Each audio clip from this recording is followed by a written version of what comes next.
आज की वीडियो में मैं आपको बताने वाली हूँ कैसे आप सेंटेंसेस को उनके डिफरेंट काइंड्स में कन्वर्ट कर सकते हैं. Imperative to assertive, exclamatory to assertive and assertive to interrogative sentence with a number of rules. Hello everyone, this is Pooja Roy and welcome back to my channel Online शिक्षा दीक्षा. मैं हूँ आपकी mentor, educator and motivator. मैं हमेशा educational, motivational and inspirational videos parents के लिए और students के लिए लेकर आती रहती हूँ related to different subjects. As you know, I have started with the grammar session, so I'll have started with sentences and I'll go till the end of English.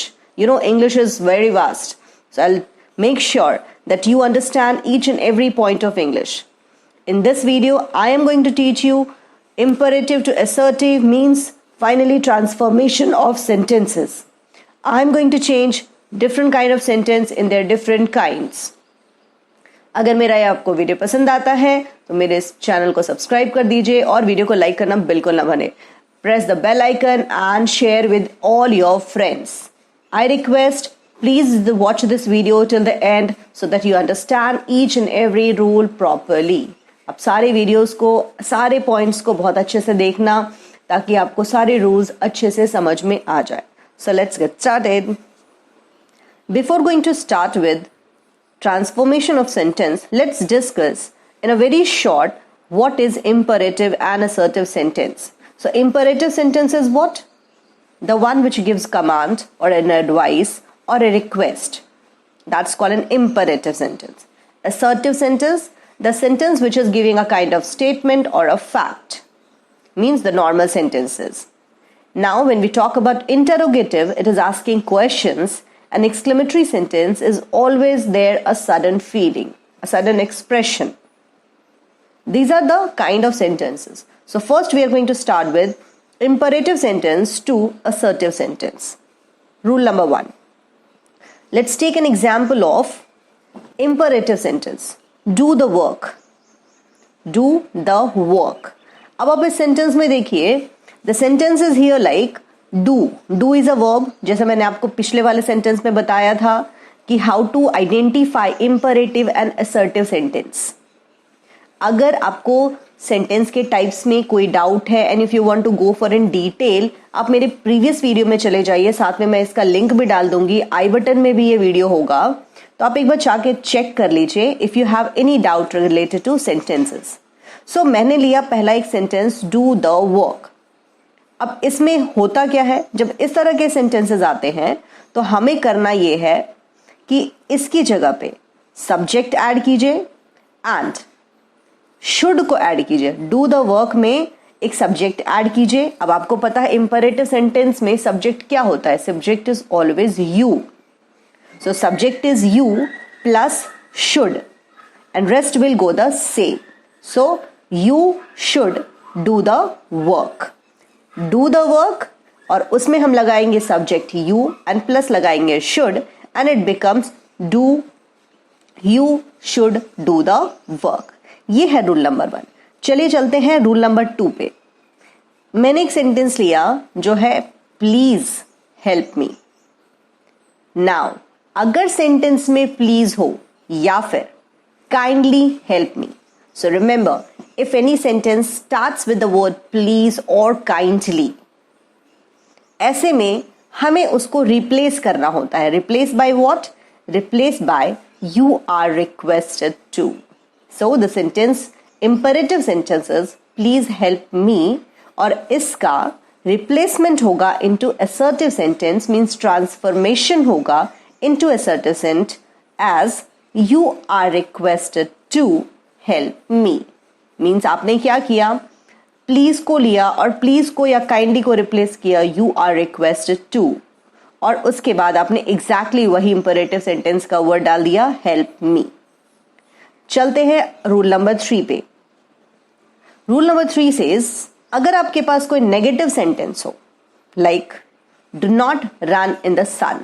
हमने पहला रूल देखा था जिसमें डू से स्टार्ट हो रहा था. यहां पे सेंटेंस है जो कि नेगेटिव सेंटेंस है, do not run in the sun. अगर ऐसा सेंटेंस हो तो क्या करना चाहिए. आपको याद होगा रूल नंबर 1 में मैंने डू से स्टार्ट किया था और वहां पे मैंने उसको रिप्लेस किया था you should, right? Take the subject and should अब सीधी बात है, यहां पे नेगेटिव सेंटेंस है, so we will add not also. It's going to be very easy, right? So हमने क्या किया, डू नॉट को रिप्लेस किया you should not. So we have taken it, you should not run in the sun. So do not and becomes you should not. Coming to rule number 4, imperative sentence agar hai, never tell a lie means any sentence which is having the word never. Then what to do? In such cases we have to replace it again. What? You should never means first will be the subject. In imperative sentence, the subject is always you. So you should, never is being the never only. So it never tell a lie. So it will be you should never tell a lie. तो देखिए कितना easy है ना किसी भी sentence को change करना. Just छोटी छोटी चीजों का ध्यान रखना है, और जब आपको इन सब चीजों की हैबिट हो जाती है ना, then you are going to do it directly yourself. No need the rule of any, means किसी भी रूल की रिक्वायरमेंट आपको होगी ही नहीं. Okay, now let's proceed to rule number 5. Imperative sentence अगर है, let us go out for a walk, और if we just say let's go out for a walk, so in such case what will happen, what you observe here, sentence जो है वो let us से start हो रहा है. अगर कोई भी सेंटेंस, कोई भी इंपरेटिव सेंटेंस लेट अस से स्टार्ट होता है, then we have to replace it with you should means or we should, because यहाँ पे let us है, us को हम we में convert करेंगे, then it will be we should and rest will remain the same. We should go out for a walk. So here what we find, अगर let us है then we take it as we should and rest will remain the same, go out for a walk. Now rule number 6. If the imperative sentence is let him play football, mean the sentence is starting with the word let. ऐसे case में हमें देखना ये है that if the sentence is starting with let plus noun or pronoun, sentence is starting with let plus noun or pronoun, ऐसे case में हम इसे चेंज कर देंगे, मीन्स रिप्लेस कर देंगे subject plus might. So what is the subject? The subject is supposed to be noun or pronoun which is there in the sentence. So subject plus might. So we have to use the word might over here, means the helping verb might over here. So the sentence will be like this. Let him play football. Him is that, so him will become he, and he might play football. So guys, what do you say? आपको क्या कोई doubt है? हमने total 6 rules देखे, और सारे rules में हमने डिफरेंट फीचर्स देखे कि अगर कोई इंपरेटिव सेंटेंस यू से स्टार्ट होता है, मीन्स लेट से स्टार्ट होता है, या लेट अस से स्टार्ट होता है, या फिर नेवर से स्टार्ट होता है, ऐसे सेंटेंसेस को हम कैसे कन्वर्ट करें. तो चलिए स्टार्ट करते हैं. The next one is assertive to interrogative sentence. अगर सेंटेंस असर्टिव फॉर्म में है तो हमें उसे इंटरोगेटिव फॉर्म में कैसे कन्वर्ट कर सकते हैं, मीन्स क्वेश्चन फॉर्म में हम कैसे कन्वर्ट कर सकते हैं. तो let's get start with rule number 1. एक सेंटेंस है, he was very gentle. He was very gentle. It's an affirmative sentence. आप कह सकते हैं एक एफर्मेटिव सेंटेंस है. सो याद रखिएगा, this is rule for interrogative, that अगर कोई सेंटेंस एफर्मेटिव सेंटेंस है तो हमें सबसे पहले उसे नेगेटिव में कन्वर्ट करना पड़ेगा. So what the sentence will be? It will B he was not very gentle. Affirmative sentence को हमने नेगेटिव में कन्वर्ट किया, means he was not very gentle. And उसके बाद हम उसे इंटरोगेटिव में कन्वर्ट करेंगे by taking the helping verb first. So the helping verb over here is was. So wasn't he very gentle? सिर्फ इतना ध्यान रखना है इसमें, एफर्मेटिव को नेगेटिव में कन्वर्ट करें और उसके बाद उसे आप इंटरोगेटिव में कन्वर्ट करें. रूल नंबर 2 इसके जस्ट ऑपोजिट है. अगर सेंटेंस नेगेटिव में हो तो फिर क्या करेंगे? Let's take an example. He is not a good person. Sentence negative है बिकॉज इसमें नो है, नॉट है. सो अगर जस्ट ऑपोजिट है, मैंने जैसे बताया, तो नेगेटिव को आप कन्वर्ट करो एफर्मेटिव में. So what it will be? He is not a good person. It will change into affirmative and it will make it like he is a good person. अब वापस इसको इंटरोगेटिव में आप change कीजिए and that is he a good person. So what we need to keep in mind, अगर sentence affirmative है और उसको नेगेटिव में, उसे इंटरोगेटिव में कन्वर्ट करना है, तो एफर्मेटिव को पहले नेगेटिव में कीजिए एंड देन उसको इंटरोगेटिव में कीजिए. और अगर सेंटेंस नेगेटिव में है उसे आप एफर्मेटिव में कन्वर्ट कीजिए and after that you have to change into interrogative. ये बहुत छोटी सी चीज है लेकिन बहुत इंपॉर्टेंट चीज है जो आपको ध्यान रखने की जरूरत है. Coming to rule number 3. Rule number 3 says any assertive sentence जिसमें कोई हेल्पिंग वर्ब हो ही नहीं. आपने फर्स्ट 2 रूल्स में देखा हेल्पिंग वर्ब था, that was and that was is. अभी रूल ऐसा है, अगर किसी सेंटेंस में हो ही ना तो क्या करें? Means it's the main verb. Most probably the sentence is going to be simple present और simple past. He plays football. ऐसे केस में आप क्या करोगे? ऐसे केस में हमें करेंगे जब हमें कोई एक्सिलरी वर्ब नहीं होता है तो वैसे में हमें एक वर्ड यूज करना पड़ता है, दैट इज डू, डज और did, depending on the sentence and the its tenses. We need to check जो सेंटेंस है वो प्रेजेंट में है या पास्ट में है. अगर वो प्रेजेंट में है then we have to use do और डज, और अगर वो पास्ट में है तो we have to use the verb did and it is done. So we have the sentence he plays football. So plays hai means it is simple present tense. So simple present tense. So according to the subject, we'll add does over here. Does he play football? Does he play football? Why? Because यहाँ पे present tense है और he subject है. So we are using does. अगर इसकी जगह पे you होता, you play football. So यहाँ पे हम लिखते Do you play football? Because you के साथ हमेशा do लगता है.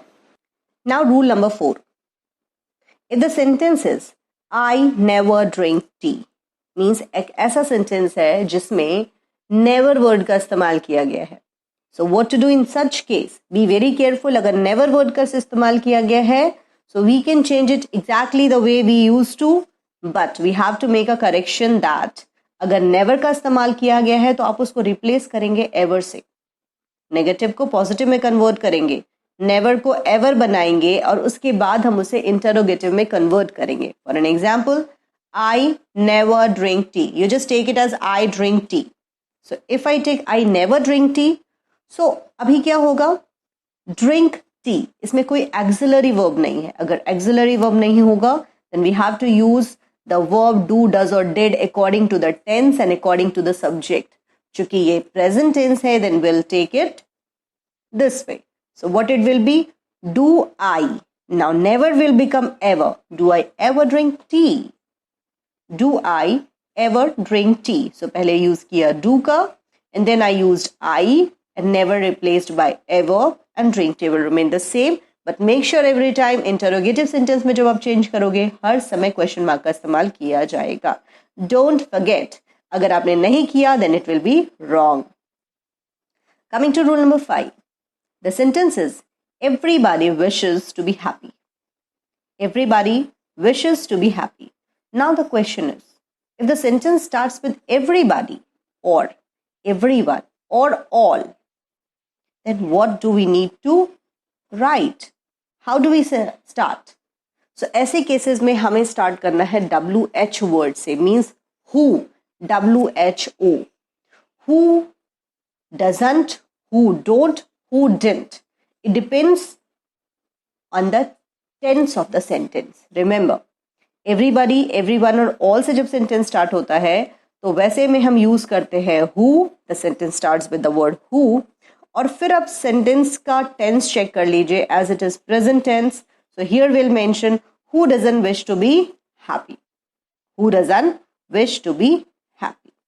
Now, अगर सेंटेंस स्टार्ट होता है, मीन्स नेक्स्ट रूल नंबर 6, अगर सेंटेंस स्टार्ट होता है every man wishes to be happy, अगर सेंटेंस एवरी प्लस नाउन है, every boy, every man, every girl, every child, ऐसे केसेस में हमें इनको रिप्लेस करना है is there any plus noun means every plus noun is there, then we have to replace. every को replace करेंगे. is there any noun means man who don't or doesn't or didn't depending on the tense. So इस sentence का बनेगा everyone wishes to be happy.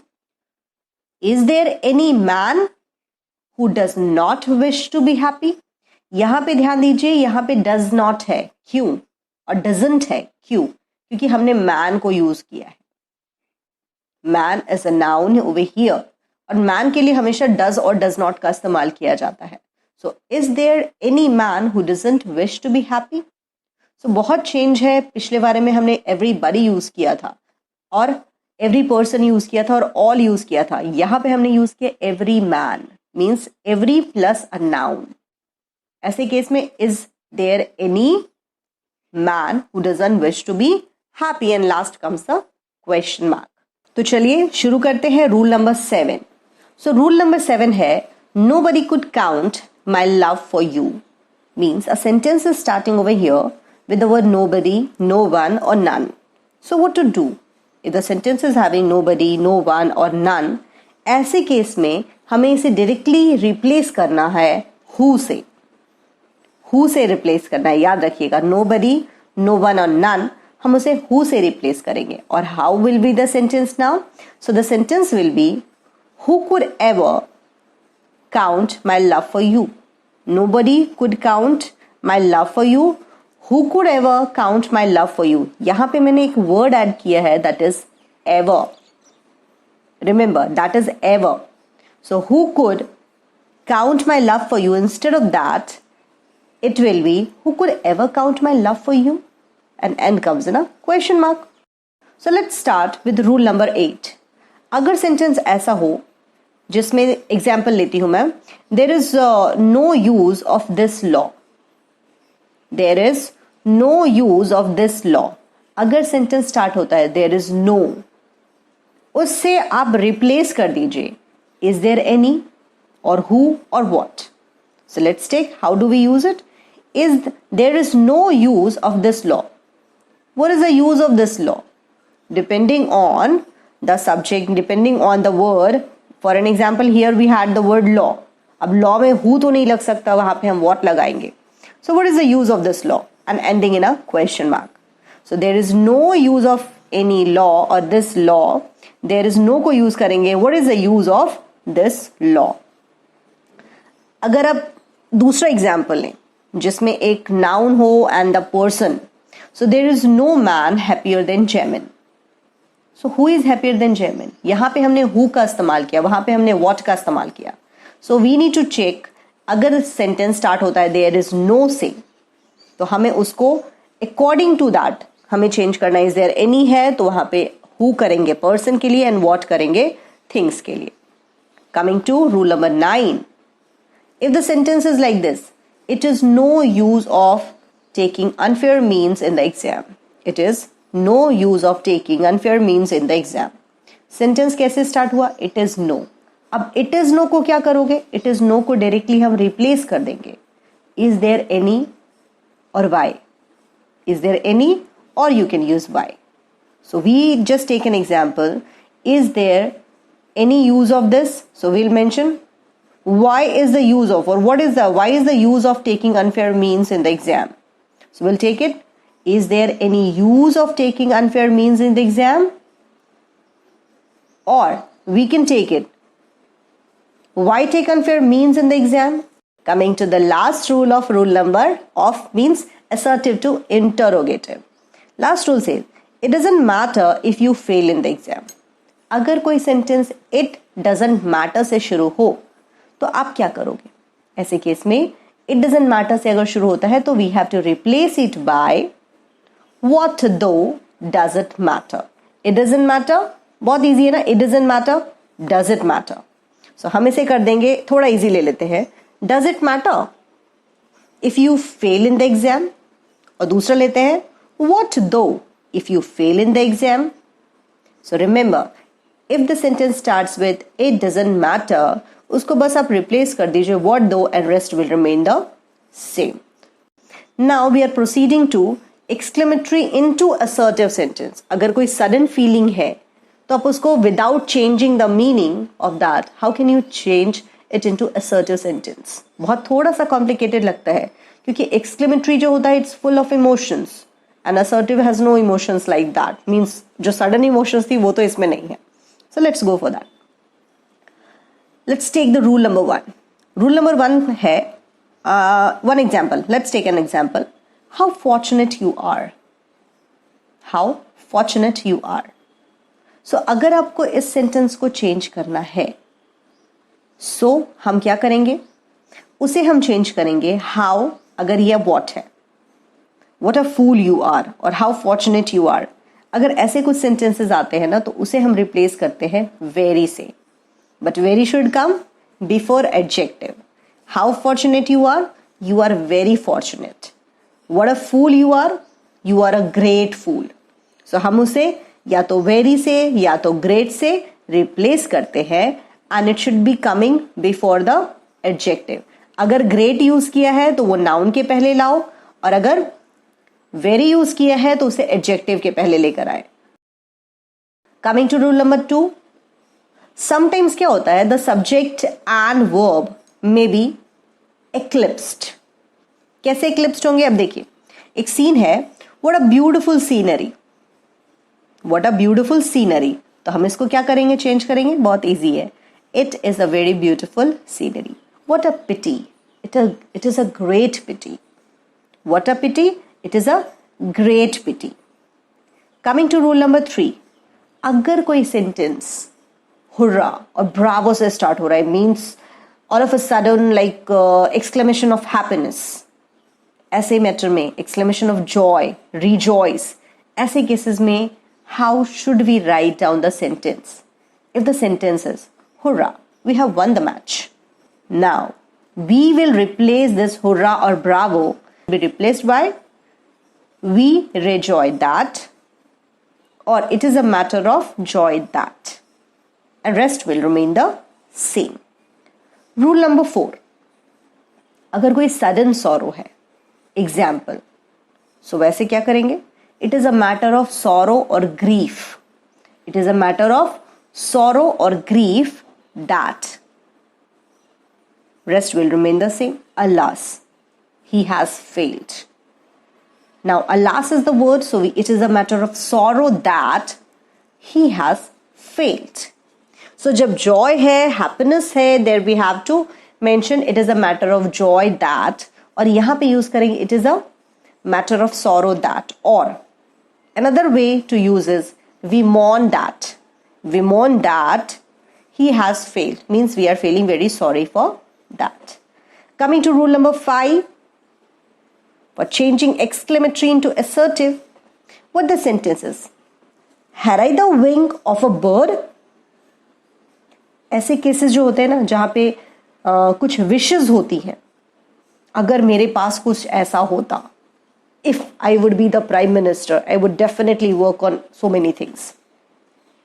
So ऐसे cases में जब sentence had या where या if, would that से start होता है, had, where, if या would that से स्टार्ट होता है, ऐसे केसेस को हम विश में कैटेगराइज करते हैं. So what do we take it? We have to be very like vigilant over here. बहुत केयरफुल रहिए यहाँ पे, बिकॉज हमें थोड़ा सा चेंज करना है. और वो चेंज क्या है, उसमें मैं डालूंगी I wish. Then will have the subject again. I is a subject but I will use the subject again here. So I wish plus I'll use the subject again, means I.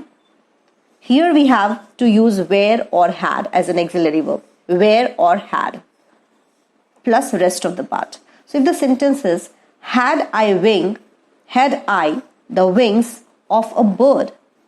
I wish I had the wings of a bird. I wish I had the wings of a bird. So I and I 2 times and in between comes wish. Coming to the next example, were I a bird? Sentence started with the word were. So I wish I were a bird. If I were young again, I wish I were young again. So these are a number of examples you can follow. The sentence starts with had or where. What do we do? So we are done with all the rules. For changing imperative to assertive, we have total number of 6 rules. Assertive to interrogative, we had 10 rules. And exclamatory to assertive, we had total number of 5 rules. So what do you find, dear children? इतने सारे rules, और सारे rules को सिर्फ आपको practice करना है. You just have to practice all these verbs and all these kind of sentences for the transformation from one kind to another kind. जब आप इनको ट्रांसफॉर्म करोगे, इन रूल्स को इनिशियली आप थोड़ा डिफाइन करोगे, थोड़ा माइंड में रखोगे दैट आप ऐसे ऐसे करना है. अगर आप इन सारे रूल्स को इनिशियली फॉलो करोगे, बाद में ये आपकी हैबिट में हो जाएगा. So what is the best way? Let me tell you the best way is, इन सारे रूल्स को ना जो मैंने भेजा है, जो मैं आपको दिखा रही हूँ, उन सारे रूल्स का एक बार स्क्रीनशॉट ले लो, उसको शॉर्ट में अपने हैंड राइटिंग में करो या टाइप करके आप उसको अपने स्टडी टेबल के सामने रख दो. And whenever you are going for imperative to assertive, आप उन 6 रूल को एकदम दिमाग में रखना. और उन 6 रूल को दिमाग में रखने के बाद होगा क्या? आपको चीजें बिल्कुल अच्छे से मेमोराइज हो जाएंगी. और यही practice will make you perfect in grammar. So dear students, rules are important, but practice is more and more important. So always remember, when you practice in grammar, you're going to crack each and every kind of exam. So I hope you liked my video. And if you liked my video, I request you to please subscribe to my channel and press the bell icon so that you can get the notifications as well. मैं ऐसे ही videos लेकर आती रहूंगी. मैं next जो grammar का topic लेकर आने वाली हूँ, that is also going to be very interesting and very good. आपको सारी चीजें मैं डिटेल में समझाऊंगी, एक्सप्लेन करूंगी. In the whole one session you are going to understand entire one topic. I will try my best कि आपको ये नेक्स्ट वीडियो बहुत जल्दी मिल जाए. So keep on watching. Thank you so much, and don't forget to like and share to your friends, to your family, to the needy people, and always try to write a comment in the chat box so that I will check that if you have any doubt, I will definitely make sure that I clear all your doubts. Thank you so much for watching this video. Thanks a lot.